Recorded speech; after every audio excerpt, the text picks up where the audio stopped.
Ikhwata al-iman, ndugu zangu katika iman, wa min dalaili al-istidamati ala taqwa ba'da Ramadhana, na miongoni mwa dalili ambazo zitatupa muongozo za kudumisha uchamungu baada ya kuondoka mwezi wa Ramadhan, almuhafadhatu ala alfaraidhi, ni pale mwanadamu anapoamua kwenda kuhifadhi yale mambo ya faradhi, ni pale mwanadamu anapokwenda kutekeleza zile faradhi za Allah jalla fi'ala, walhirsu ala nawafil, na kuwa na pupa na hamu na bidii juu ya kwenda kutekeleza zile sunna alizotuachia Bwana Mtume Muhammad sallallahu alayhi wasallam.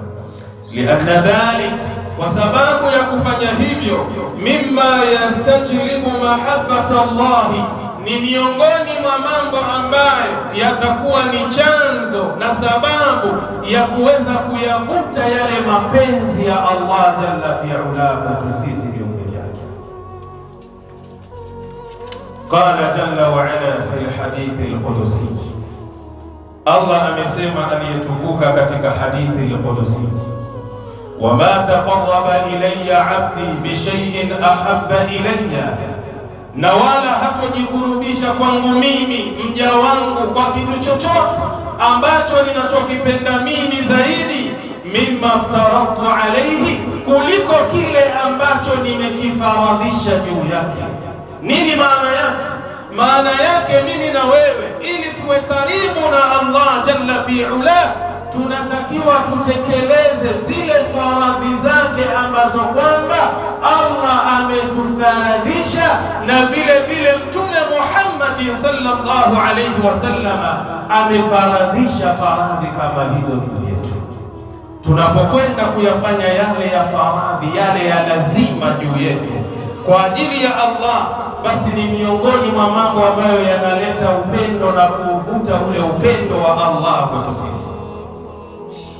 Wama yazalu abdi yataqarrabu ilayya bin nawafil hatta uhibbahu, na hatoacha mwanadamu kujiweka karibu na mimi Mola wake kwa kupitia yale mambo ya sunna mbalimbali, mpaka itafikia kiwango nitampenda mwanadamu kama huyo.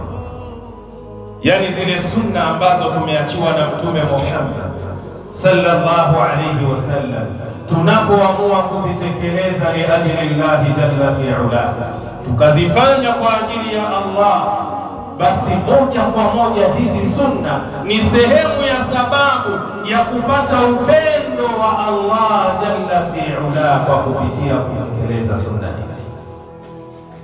Hadithi hii ni sahihi, kaipokea Imamu al-Bukhari kwa nambari 6502.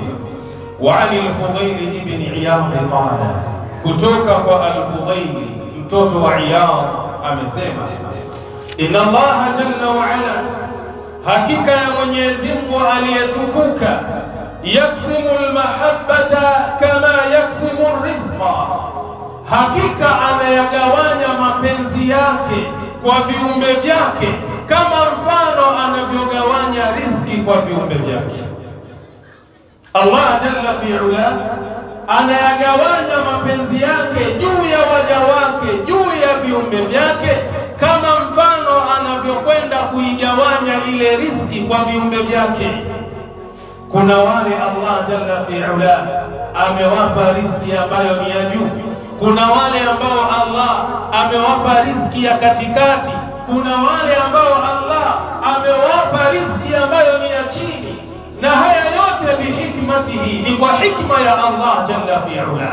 Kwa nini yule amempa kingi, huyu katikati, huyu cha chini? Yeye haulizwi, anayafanya haya kwa hikma yake Allah.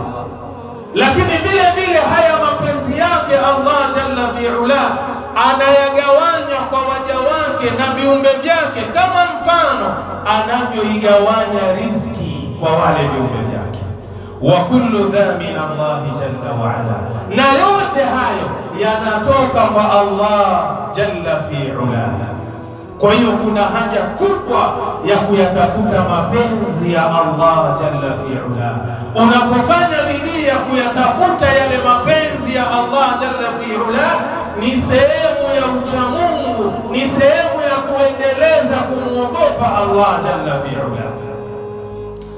Kaangalie kitabu kinachoitwa Hilyatul Awliyai wa Tabaqatul Asfiya, kitabu nambari 8 ukurasa ni 99.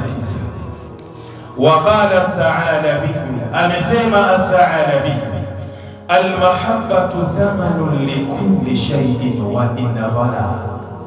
Mapenzi, mahaba, upendo ni thamani ya kila kitu, hata upendo ukawa ni ghali kiasi gani.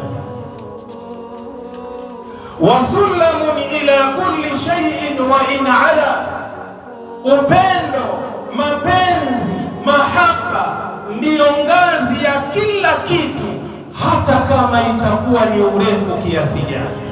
Unatakiwa upande ile ngazi, ufikie ule upendo, unatakiwa ulifanye hilo mwanadamu. Nini maana yake? Maana yake ni hii: mimi na wewe tunatakiwa tuyafanye mambo ambayo ya kumridhisha Allah jalla fi'ala, ili tuweze kupata ule upendo wa Allah jalla fi'ala. Hata kama yale mambo mimi na wewe yatakuwa na ugumu kiasi gani na uzito kiasi gani, lakini yale mambo tunapoyafanya ni sehemu ya sababu ya kuweza kuupata upendo wa Allah.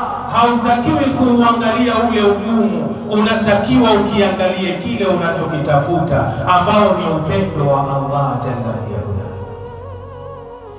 Yule mwenye pesa yake anatakiwa aitumie fedha yake kwa ajili ya kutafuta upendo wa Allah jalla fi'ala. Yule mwenye nguvu zake anatakiwa aitumie nguvu yake au tafute upendo wa Allah jalla fi'ala. Hata yule ambaye ni fakiri, maskini, hana kitu, vile vile aweze kuutumia ufukara wake na umasikini wake, aweze kuutafuta upendo wa Allah jalla fi'ala.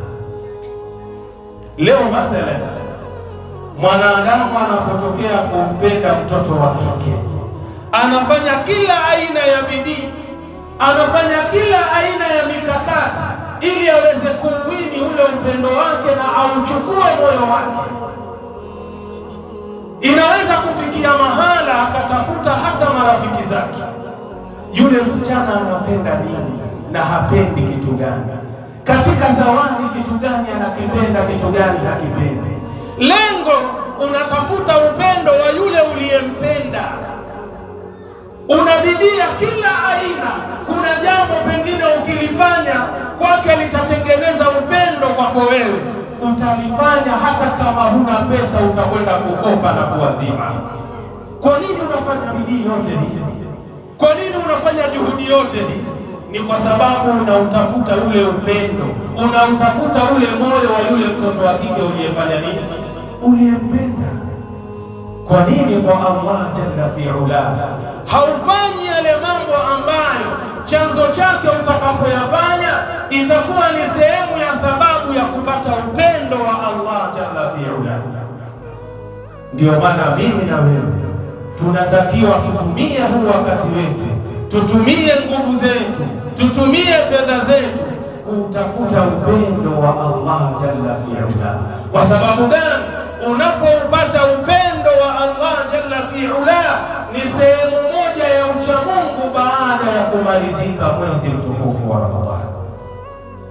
Nenda kwenye kitabu kinaitwa Sihrul Balaghati, ukurasa 130, hayo maneno utakwenda kuyapata.